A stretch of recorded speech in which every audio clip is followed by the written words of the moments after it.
प्यारे बच्चों, आज हम एक बहुत ही दिलचस्प उर्दू मुहावरा सीखेंगे। हमारे आज का मुहावरा है खून सफेद होना।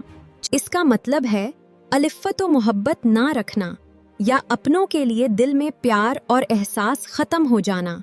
आदिल अपने अब्बू, अम्मी, दादा जान और चच्चा के साथ एक बहुत बड़े और खूबसूरत घर में रहता था।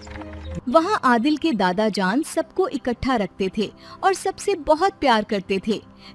लेकिन एक दिन दादा जान का इंतकाल हो गया और सब कुछ बदल गया। चच्चा ने लालच में आकर बड़े भाई से लड़ाई झगड़ा शुरू कर दिया और उन्हें घर से बाहर निकाल दिया। आदिल के अब्बू बहुत ही शरीफ इंसान थे। उन्होंने सब्र किया। आदिल के अब्बू झगड़े से दूर रहना चाहते थे।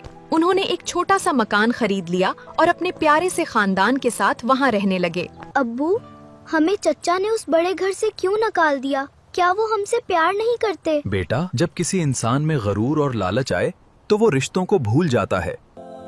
तुम्हारे चच्चा का भी खून सफेद हो चुका है और उनके दिल में मोहब्बत नहीं रही। वक्त गुजरता गया और फिर एक दिन अचानक आदिल के चच्चा के उस बड़े मकान में आग लग गई।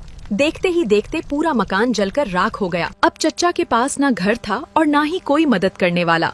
उन्हें अपने किए की सजा मिल चुकी थी और वो अपनी गलती पर बहुत शर्मिंदा थे। जब आदिल के अब्बू को पता चला तो उन्होंने पुरानी बातें भुला दी।